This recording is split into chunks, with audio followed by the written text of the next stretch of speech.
নমস্কার বন্ধুরা, কেমন আছেন? আবারও একটা নতুন ভিডিও নিয়ে চলে এসেছি আপনাদের সঙ্গে টক উইথ অনামিকা চ্যানেলে। করোনা ভাইরাসের পর চীনে আবারও 20টি ভাইরাস পাওয়া গিয়েছে। চীনের ইউনান প্রদেশে বাদুড়ের ভিতরে এই ভাইরাসগুলি পাওয়া গিয়েছে বলেই জানা গিয়েছে।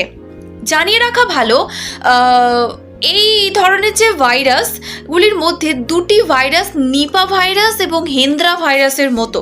নিপা এবং হেন্দ্রা উভয়ই মানুষের জন্য খুব বিপজ্জনক, এমনটাই জানা গেছে গবেষণায়। কারণ এগুলি রোগীর মস্তিষ্কের ফোলা ভাব সৃষ্টি করে, শ্বাসযন্ত্রের মতো গুরুত্বপূর্ণ অংশের সমস্যার সৃষ্টি করে। এখন প্রশ্ন, এই নতুন ভাইরাসগুলি কি মানুষের জন্য কি আদৌ ঝুঁকি স্বরূপ?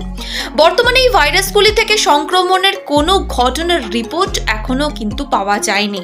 তবে এর অর্থ নয় যে আমাদের অসাবধানে থাকতে হবে। বিজ্ঞানীদের এখনো খুঁজে বের করতে হবে এই ভাইরাসগুলি মানুষের জন্য কতটা সংক্রমণ, কতটা ভয়াবহ হতে পারে।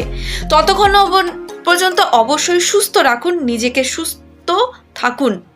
কেমন লাগলো আজকের এই ভিডিও অবশ্যই একটা কমেন্ট করে জানাবেন। ভালো লাগলে চ্যানেলটিকে সাবস্ক্রাইব করে দেবেন। আবারও নতুন কোনো ভিডিও নিয়ে চলে আসবো আপনাদের সঙ্গে। ধন্যবাদ।